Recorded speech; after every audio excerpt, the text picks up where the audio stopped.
जय श्री राम। आज का टॉपिक है शिष्यत्व का सुपथ। सतगुरु की कृपा और महिमा अनंत, अपार और अपरिमित है, परंतु इस कृपा के साथ एक विशिष्ट अनुबंध भी जुड़ा हुआ है। यह अनुबंध शिष्यत्व की साधना का, जिसे शिष्यत्व की कठिन साधना की है, जो अपने गुरु की प्रत्येक कसौटी पर खरा उतरा है, वही उनकी कृपा का अधिकारी है।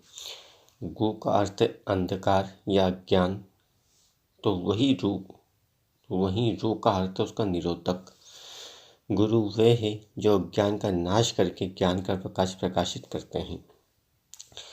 गुरु मात्र ज्ञान ही नहीं देते, बल्कि अपनी कृपा से शिष्य को सब पापों से मुक्ति भी प्रदान करते हैं।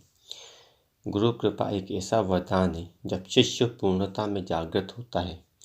जितनी अधिक कृतज्ञता उतनी अधिक कृपा, जितनी कृपा उतनी प्रसन्नता, उतना अधिक ज्ञान। यह एक ऐसा अवसर है जब हम उनसे सीखे हुए ज्ञान के प्रति कृतज्ञता प्रकट करते हैं। गुरु तत्व एक सिद्धांत है, बुद्धिमत्ता है। गुरु एक तत्व है, हमारे भीतर की गुणवत्ता है। यह एक शरीर या आकार में सीमित नहीं है।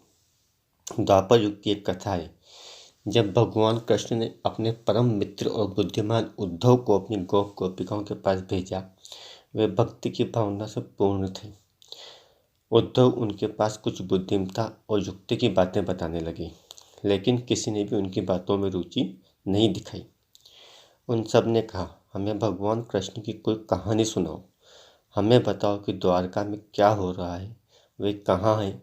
अपना कृष्ण प्रेम अपने पास ही रखें। हमें बुद्धिमत्ता से कोई लेना देना नहीं है।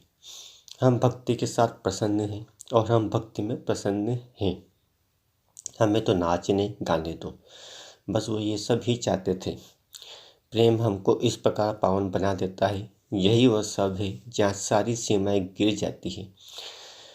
हम अपने चारों ओर एकात्म का अनुभव करते हैं और पूरे ब्रह्मांड में उसी एक को अनुभव करते हैं। इसे ही गुरु तत्व कहते हैं।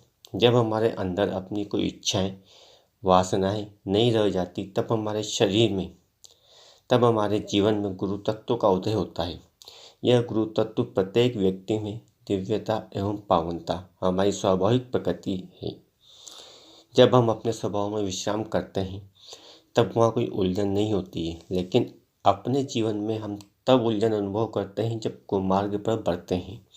हम कुछ गलत करने पर बुरा अनुभव करते हैं। गुरु हमारी उन सब उलझनों को अपने ऊपर ले लेते हैं और हमारे अंदर प्रेम की ज्योति जला देते हैं। अपना सब कुछ गुरु को समर्पित कर देना चाहिए। अपना क्रोध, अपनी परेशानी, अपनी सभी बुरी भावनाएं। नकारात्मकता हमको नीचे की ओर खींचती है, सकारात्मकता हम में गर्व, अहंकार भर देती है। हमारा पूरा जीवन जटिल एवं रहस्यपूर्ण है। जब हम ये सब उन्हें समर्पित कर देते हैं, तो हम मुक्त हो जाते हैं। हम एक फूल की भांति हल्के हो जाते हैं। तब हम एक बार फिर मुस्कुरा सकते हैं और जीवन के क्षणों का आनंद ले सकते हैं। इसके पश्चात हमारे अंदर जो कुछ शेष रह जाता है, वो विशुद्ध प्रेम है। युगों से यह बुद्धि और ज्ञान इस विश्व को मिलता रहा है। ज्ञान के लिए गुरुओं के प्रति कृतज्ञता प्रकट करते हैं। ये उस महान ज्ञान के प्रति कृतज्ञ होने का दिव्य अवसर है, जो हमें गुरुओं से प्राप्त हुआ है। इस ज्ञान ने हमें जिस प्रकार रूपांतरित किया है, उसके लिए कृतज्ञ बनना चाहिए। यह वह क्षण है जब हम ज्ञान और प्रेम को एक साथ मानते हैं या एक साथ मनाते हैं। मन का संबंध चंद्रमा से है और पूर्ण चंद्रमा पूर्णता का प्रतीक है, उत्सव का प्रतीक है, चरम का प्रतीक है। हम कुछ भी मांगे वो पूरा हो जाता है। सर्वोत्तम और सबसे उच्च इच्छा है ज्ञान और भक्ति। धन से प्रसन्नता खरीदी नहीं जा सकती। साधन सुविधा बड़ी बात नहीं है, लेकिन जो बातें मांगी जा सकती है और उनसे जीवन सफल हो जाता है, वे है हमने कितना प्रेम बांटा है और हमको कितना ज्ञान प्राप्त हुआ है। हमारे साथ ज्ञान ही जाता है। चेतना पर जिसका सबसे गहरा प्रभाव होता है, वो ज्ञान है। ज्ञान वो नहीं है जो पुस्तकों में पढ़ते हैं। ज्ञान अनुभव है।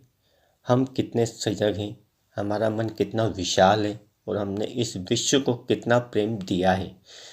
जिनको उच्च ज्ञान की आकांक्षा है वे इसकी गहराई तक जाते हैं। यह तो एक सागर की भांति है। कुछ लोग उसके किनारे पैदल चलते हैं और ताज़ी हवा प्राप्त करते हैं और उसी से प्रसन्न हो जाते हैं। कुछ लोग इसमें पैर डुबोकर सागर की तरंगों को अनुभव करते हैं।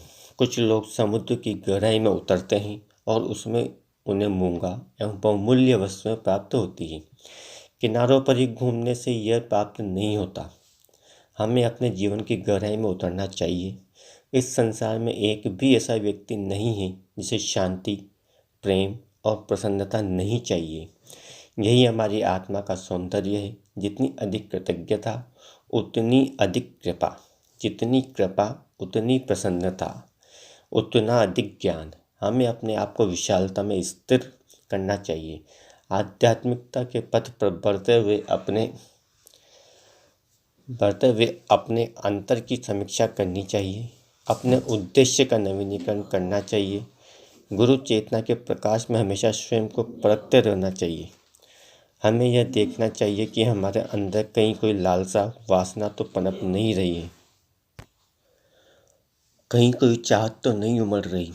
यदि ऐसा है तो हमें अपनी मनस्थिति को कठिन तप करके बदल डालना चाहिए। पाप का छोटा सा अंकुर अग्नि की चिंगारी की तरह है, जिससे क्षण भर में अपने जीवन की समस्त पुण्य तप की पूंजी भस्म हो सकती है। अतः परम पूज्य गुरुदेव के सभी शिष्यों के लिए यही निर्देश है कि जीवन को तृष्णा एवं सुख की चाहत से सदा दूर रखें। यही गुरु कृपा की प्राप्ति का अमोघ मंत्र है।